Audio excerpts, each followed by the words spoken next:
शिव अर्थ कल्याण स्वरूप, आनंद स्वरूप, निर्गुण, सच्चिदानंद परब्रह्म। शंकर अर्थ वह परम योगेश्वर जिसके पास योग ज्ञान सहज स्फुरत हुआ था, जो कुछ करके प्राप्ति नहीं है, जिसकी सहज प्राप्ति है। हमारे शरीर का अंत होता दिखता है, असल में बदलता है और कुछ भी नहीं होता। एक रूप से दूसरे रूप में जाता है, फिर नए रूप में आ जाता है, पर इस रूप को जो धारण करता है वह शक्ति को हम शिव कहते हैं।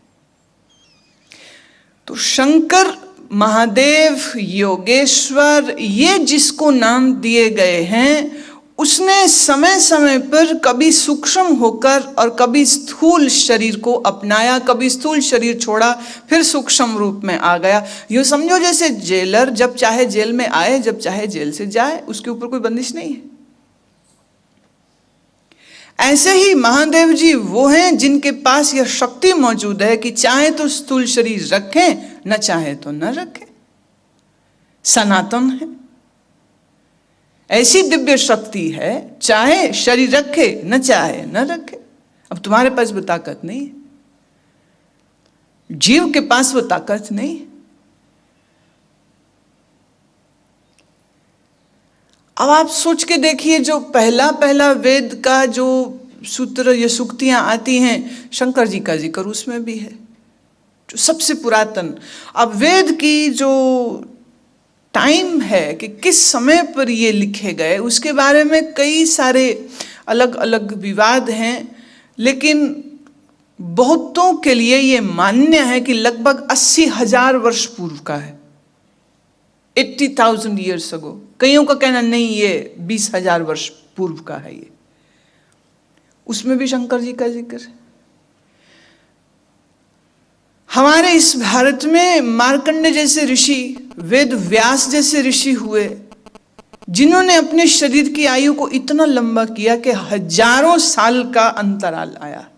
मार्कंडे के लिए जैसे ये कहा जाता है, वो आज भी मौजूद है। आश्चर्य आज भी मौजूद है। आज भी ऐसे योगी मौजूद हैं जिनके शरीर को, अगर उनके लाइफ स्पैन को हम कैलकुलेट करने लग जाएं तो वो लाखों वर्ष हो जाएगी। आज भी ऐसे मौजूद है। और ऐसे सभी योगियों के जो सिर मौर हैं, ऐसे सभी योगियों के जो सरताज हैं, ऐसे योगियों के जो सबसे बड़े कह लो राजा हैं, उनको कहा गया महादेव। जीवनी शक्ति जिससे हो उसको ब्रह्मा कहा। और उसी जीवनी शक्ति से राक्षस और देवता दोनों ही पैदा होंगे। जिसको हम दिव्य शक्ति कहते हैं, जिसको हम शैतानी शक्ति कहते हैं, वो ऐसे ही है कि दिव्य शक्ति हो गई दिन और शैतानी ताकत हो गई रात। अब बताओ, रात बुरी होती क्या? सोच के देखो, तुम्हारी जिंदगी में रात ही कभी नहीं, दिन ही दिन चले।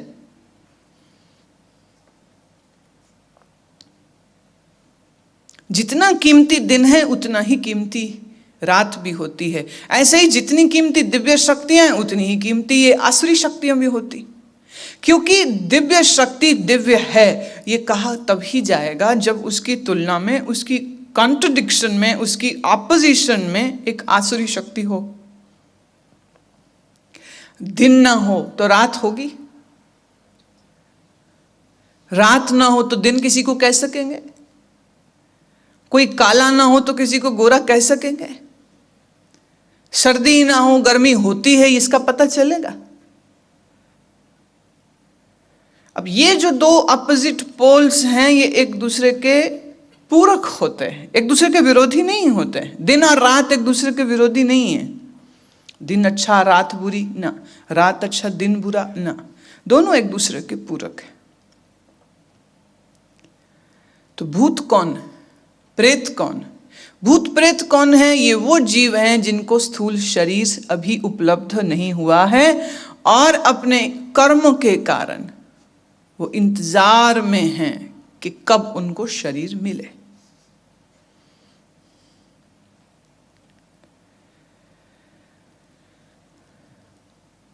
सर्व में जो मौजूद है, सर्व में, जिसको तुम भूत कह रहे हो, जिसको तुम प्रेत कह रहे हो, वो उसमें भी वही मौजूद है। इसलिए अगर कोई ये कहे कि यहाँ प्रेत बसते हैं और यहाँ मत जाओ, या यहाँ प्रेत बसते हैं, यहाँ भूत बसते हैं, इनसे डरो। अब अगर तुम समझे नहीं हो इस बात को जो मैं कह रही हूँ तो जरूर डरना, भाग जाना वहां से। पर अगर समझे हो तो निधड़क होकर के उस जगह में चले जाना, और यह जानना ये भी परमात्मा का ही एक स्वरूप है। जिसके पास ज्ञान का ये कवच होता है उसको ना भूत कुछ कहता है ना प्रेत कुछ कहता है, क्योंकि वो भी जानता है कि ये मुझे समझता है कि मैं किस मजबूरी की हालत में हूं।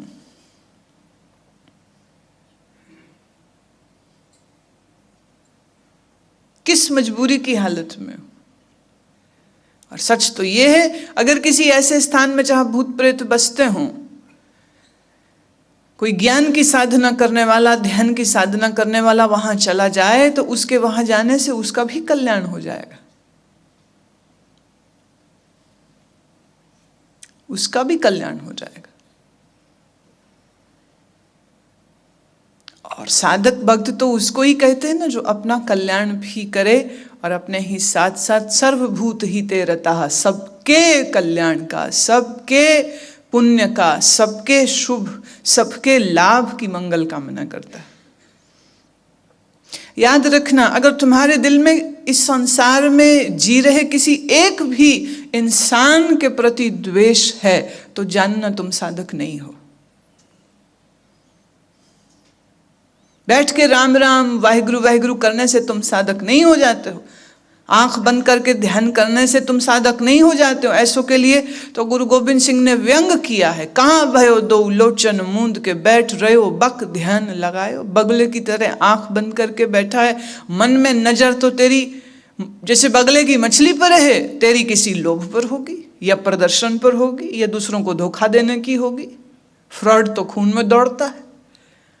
बगला भगत बन के आंख बंद करके बैठा है, दुनिया धोखा खा जाए कि तू बड़ा ध्यानी है, पर तेरी आंख खुलते ही अगर तेरी आंख में किसी के लिए द्वेष, किसी के लिए नफरत की तरंगे तैर रही हैं तो तू जान तो ईश्वर की कृपा कभी हासिल नहीं कर सकेगा। समझिए इस बात को। सफेद वस्त्र पहन लेने से तुम पवित्र नहीं हो जाते हो, पवित्र भाव रखने से, पवित्र मन रखने से तुम पवित्र होते। जिसका मन मैला है, जिसके मन में किसी के लिए भी द्वेष है, जिसके मन में किसी के लिए भी क्रोध की लहर उठती, और याद रहे हमारा क्रोध, हमारी नफरत हम ही को मारती है। जिसके लिए हम क्रोध या नफरत रखते हैं शायद उसको पता भी ना हो, वो तो मजा में जिएगा, और अगर उसको पता है तो आपकी नफरत का जवाब शायद वो भी नफरत में देगा, और 2 दूनी 4 की तरह तुम्हारी पीड़ा, तुम्हारी नफरत बढ़ जाएगी।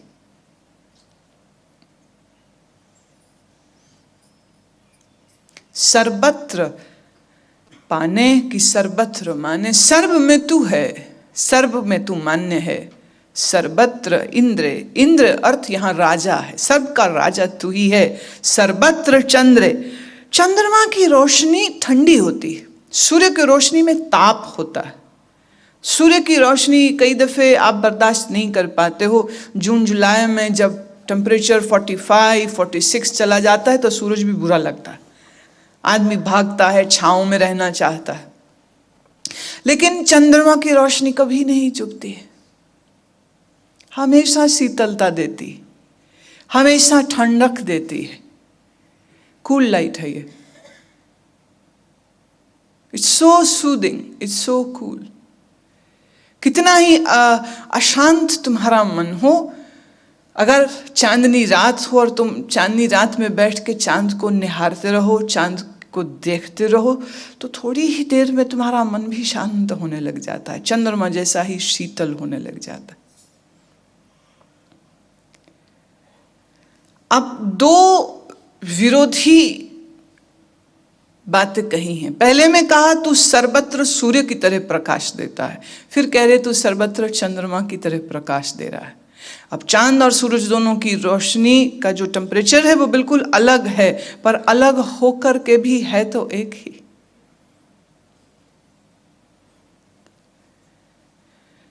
कि सर्वम कली में, कली में, कलीम शब्द आया है कलाम से। कलाम मतलब बोलना। सर्वम कली में, सबके भीतर बैठ के बोलता तू ही है। अब देखिए यहां वो कोई भेदभाव नहीं कर रहे हैं कि अच्छा बोलता है कि बुरा बोलता है, जो भी बोल रहा है तू ही बोल रहा है।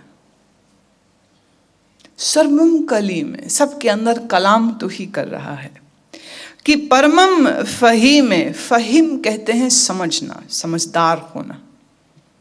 जहां जहां पर समझ है, विजडम है, वही परमात्मा की है। कि आकल, अलामे, अलामे इल्म, विद्या। सबसे बड़ा विद्वान कौन है? बोले तू ही है। कि साहिब कलामे, साहिब का अर्थ मालिक, कलामे हम तुझको साहिब बुलाते हैं। कबीर के यहाँ तो एक दूसरे को संबोधन करने का, कोई आए तो मिलने पर आओ भगत यही कह के की जाती थी साहिब बंदगी। आज भी कबीर पंथी जितने साधु हैं, मिलें, किसी को मिलें, आपस में मिलें या बाहर किसी को भी मिले, तो उनका अभिवादन, the way they greet to one another is by saying साहिब बंदगी।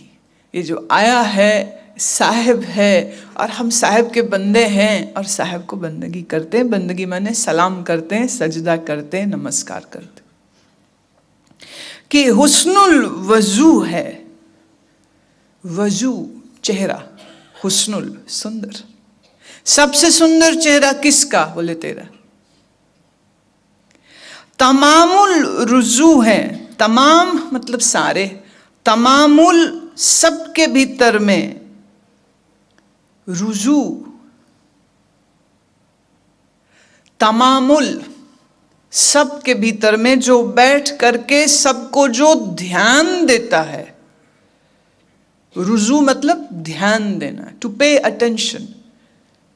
अब इसके दो अर्थ हो सकते हैं, to meditate upon and to pay attention. हमें वो अटेंशन देता है और हमें रुजू उसका ध्यान करना है। हमारे ऊपर उसका रुजू मतलब परमात्मा हमारे ऊपर अपना ध्यान देता है और हमें तमाम लोगों को उस पर ध्यान देना है। तमामुल रुजू, उसकी नजर हम पे रहे और हमारी नजर उस पे रहे। तुम्हारी कहां रहती?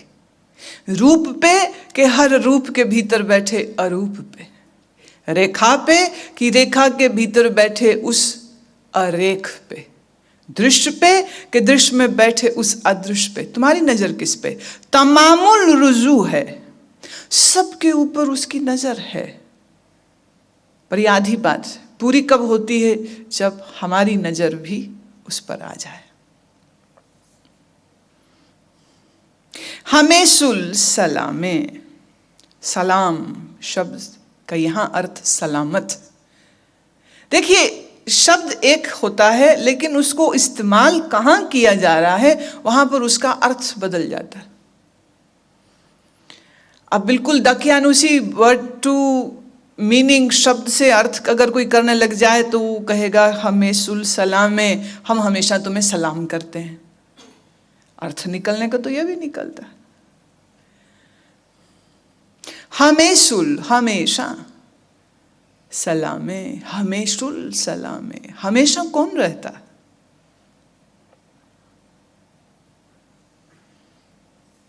कौन रहता है हमेशा? जो सत्स्वरूप हमेशा रहता है, उसी सत्स्वरूप का जिक्र कर रहे हैं। सलीखत मुदामे, सलीका से शब्द निकला है सलीखत। सलीका माने तरीका। ख्याल करना सारा खेल तरीके का होता है। दुनिया में है तो भी तरीका चलता है, रूहानियत में आए तो भी तरीका चलता है। घर कैसे चलता है? तरीके से। खाना कैसे पकता है? तरीके से। पैसा कैसे कमाते हो? तरीके से। साज कैसे बजते हैं? तरीके से। गाया कैसे जाता है? तरीके से। सुनाया कैसे जाता है तरीके से और समझा कैसे जाता है तरीका। हर चीज का तरीका होता है। ये नहीं है तो कुछ भी नहीं, ये है तो सब कुछ है। सलीखत मुदा में,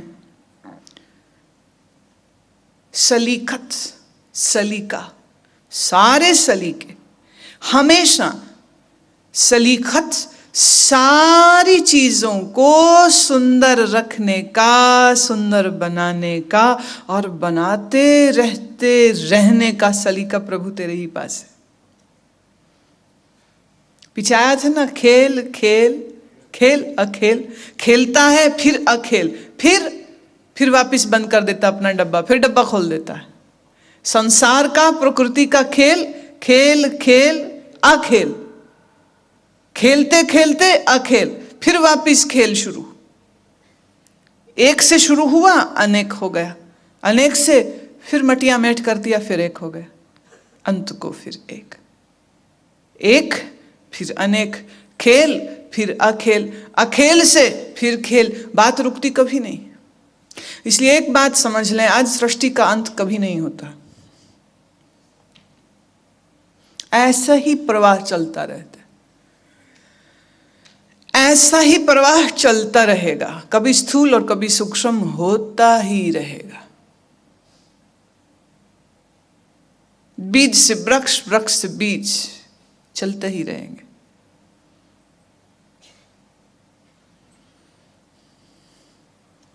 अब खेल है, खेल को खेल की तरह देखो, और अगर खेल को खेल की तरह नहीं देखोगे तो रोओगे फिर। आप देखो, आदमी का बच्चा पैदा होता है, पहले अपने साथ खेलता है। आप देखो बच्चे को, छोटे बच्चे को, 1 साल तक के बच्चे को किसी की जरूरत नहीं होती, वो अपने साथ ही खुश होता है, हंसता रहेगा, मुस्कुराता रहेगा, हाथ पांव चलाता रहेगा, खुश है। फिर धीरे धीरे दूसरों के साथ, दूसरे कौन? खिलौने। उसे माँ नहीं चाहिए, बाप नहीं चाहिए। माँ तब चाहिए जब दूध चाहिए, बाप तब चाहिए जब कोई खिलौना चाहिए। फिर उसका दिल लग जाता है खिलौनों में, खुश। फिर धीरे धीरे खिलौनों से ऊपर उठता है तो दोस्तों में, सहेली में, फिर उसमें उसका मन लगने लग जाता है। ये खेल खेलते खेलते जवान होता है तो फिर जो भी उसका अपोजिट सेक्स है, फिर वो उसके साथ खेलना चाहता है, फिर वो धन के साथ खेलता है, फिर मकान बनाने का खेल, खेल नहीं बंद होता।